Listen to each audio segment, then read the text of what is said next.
keeps coming up with his name knowledgeable multiple times in the Quran is that he hears. Wallahu sami'un alim. Inna Allah huwa sami'ul alim. The one who hears, the one who knows. Human beings have been crying to Allah and crying to each other and speaking to others about their problems or having conversations with themselves since the beginning of history. And Allah has heard all of it. And all of it taken into consideration, He gave us His revelation. That's a mercy from Allah Azza wa Jal. So when He says that a counsel has come to you from your Rabb, وَشِفَاءٌ لِمَا فِي الصُّدُورِ, it came to heal what you have inside of your chest. That's because He knows what is inside of your chest. He knows what I'm feeling. He knows what I'm going through. And just like sometimes a doctor gives you a diagnosis and he gives you a prescription that isn't very pleasant. No doctor you're going to go to if you have like tooth problems is going to say, I don't think you're eating enough chocolate. Do what feels good. Sometimes the advice given is painful. Sometimes it's a root canal, isn't it? Sometimes the best thing for you is surgery, isn't it? Sometimes what you need to experience is painful, but it's actually better for you. Sometimes people have a terminal disease in one part of their body and it's spreading. And the advice is that that part of the body should be cut off. Now, losing a part of your body is unimaginably painful. But the choice is this: either you cut it off or you let the cancer spread everywhere. Those are your choices.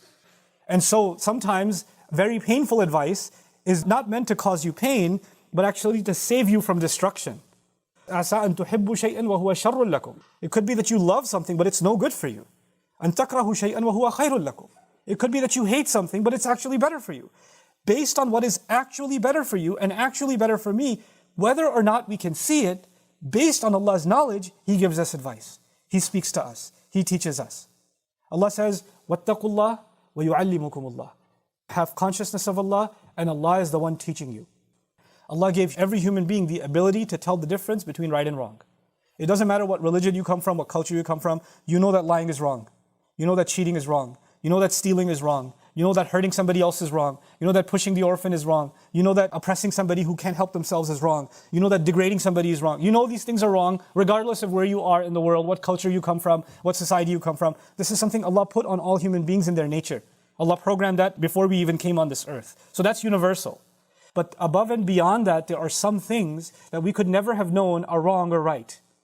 There's some basic morality that everybody understands. That's the basis that Allah taught us already. But above and beyond that, we could never have known what's right and wrong. There's no way I could have known that the flesh of swine is no good. I couldn't have known that on my own. That I couldn't have known certain animals are not good for me to eat. I couldn't have known, for example, what's good for me, these prayers at this schedule, 5 prayers, very specific times, aren't they? There's no way I could have known that's really what's best for me. There's no way I could have known that. So the distinction between right and wrong, human beings have some sense of that, but Allah has the full picture of it. So when Allah tells you and me something is wrong, and when Allah tells you and me something is right, then you and I have to put our knowledge of what we think is right and wrong aside, and we have to submit ourselves to the fact that Allah knows more than we can ever know. That Allah is Al-Alim. Allah is the one who knows.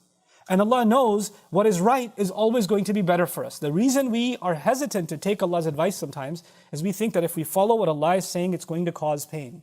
And you know what? The fact is, when you follow what Allah says, in many cases, it does cause pain. That's a fact of life.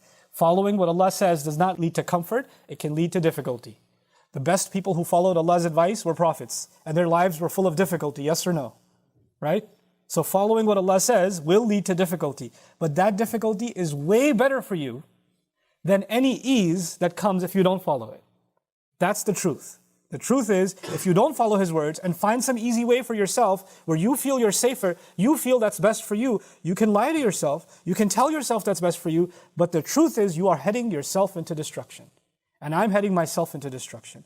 I pray that Allah Azza wa Jal really helps us internalize in the depths of our hearts what it means that Allah knows everything. And based on that knowledge, it's easier for us to trust His advice and trust His counsel and live by it.